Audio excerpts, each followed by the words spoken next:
జిల్లా మాజీ ఎంపీపీల ఫోరం అధ్యక్షులు శివంపేట మాజీ ఎంపీపీ కల్లూరు హరికృష్ణ మండల పరిధిలోని ఎదుల్లాపూర్లో గల తన నివాసంలో విలేకరుల సమావేశం నిర్వహించారు. ఈ సందర్భంగా ఆయన మాట్లాడుతూ రాష్ట్ర ముఖ్యమంత్రి రేవంత్ రెడ్డి బీసీలకు 42% రిజర్వేషన్ అంటూ నోటి ద్వారా ఇస్తూ చేతి ద్వారా లాగేస్తున్నారని, బీసీలకు కల్లబొల్లి మాటలు చెబుతూ మోసపూరిత వ్యాఖ్యలు చేస్తూ కాలం వెళ్లబుచ్చుతున్నారని, నేడు తీరా హైకోర్టు ద్వారా తేటతెల్లమైందని, కాంగ్రెస్ నాయకులు చేసే మోసాలకు ప్రజలు గమనిస్తూనే ఉన్నారని, ఇకనైనా చిత్తశుద్ధితో ప్రజలకు ఇచ్చిన వాగ్దానాలను నెరవేరుస్తూ బీసీలకు 42% రిజర్వేషన్ కల్పించాలని ఆయన డిమాండ్ చేశారు.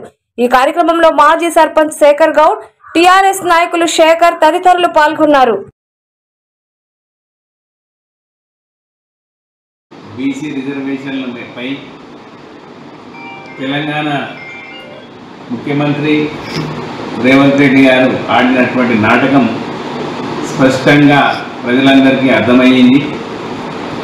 మన గతంలో కనీసం తక్కువ రిజర్వేషన్ నుండి పోరాటాల ద్వారా సాధించుకుంటామన్నటువంటి బీసీ నాయకులకు మరి వచ్చినట్టే ఇచ్చి మరి నోటికాడు బుక్కను గుంజుకున్నటువంటి కాంగ్రెస్ పార్టీ ఈరోజు భారతదేశంలో వివిధ రాష్ట్రాల్లో జరిగే ఎన్నికల్లో లాభం పొందడానికి కోసమే తెలంగాణలో బీసీ రిజర్వేషన్ల నాటకానికి తెరదీసింది.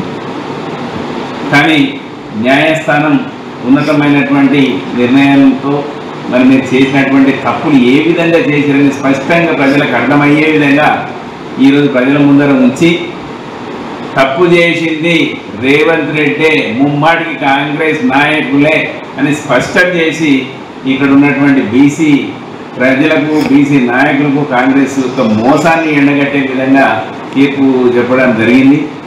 సో మరి ఈరోజు రిజర్వేషన్లు ఇచ్చినట్టుగానే ఇచ్చిపోయినందుకు చాలా బాధపడుతున్నాం. అయినా వెనుకకు తగ్గేది లేదు. ఖచ్చితంగా దామాష ప్రకారం రిజర్వేషన్ పద్ధతి ప్రకారం, చట్ట ప్రకారం మరి ఈ ప్రజాస్వామ్యబద్ధంగా సాధించుకునేందుకు అన్ని వర్గాల వారిని ఏకతాటి మీద తీసుకొచ్చి మరి రిజర్వేషన్ల సాధన కోసం ప్రయత్నం చేస్తాం. మరి ఇట్లాంటి దొంగచాటు చట్టాలు తీసుకొచ్చి మరి మరోసారి నవ్వుల పాలు, మరి బీసీలను నవ్వుల పాలు చేసినటువంటి కాంగ్రెస్ ప్రభుత్వానికి ప్రజలతో ఏ రకంగా బుద్ధి చెప్పాలో రాబోయే ఎన్నికల్లో ఖచ్చితంగా ఆలోచన చేస్తున్నాం. మరి గతంలోనే బీఆర్ఎస్ పార్టీ దాన్ని ప్రయత్నం చేసి కేంద్రము మెడలు వంచేటువంటి ప్రయత్నం చేసినా మరి అప్పుడు కేంద్ర ప్రభుత్వం కూడా సహకరించలేదు.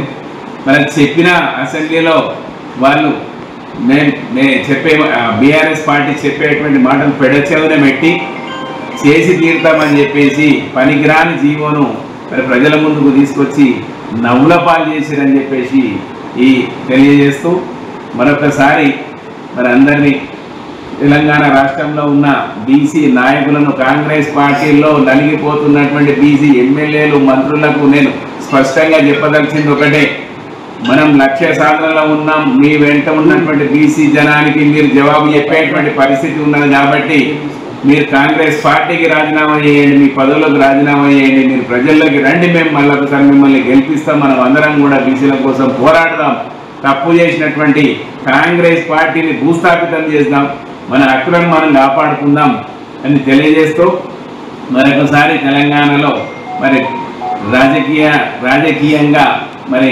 బొందబెట్టినటువంటి పరిస్థితులు మరి కాంగ్రెస్ పార్టీ తెచ్చుకుంది. ఖచ్చితంగా రాబోయేది బీఆర్ఎస్ పార్టీ. మరి బీసీలను ఆదుకునేటువంటి పార్టీ కూడా బీఆర్ఎస్ పార్టీ అని తెలియదు.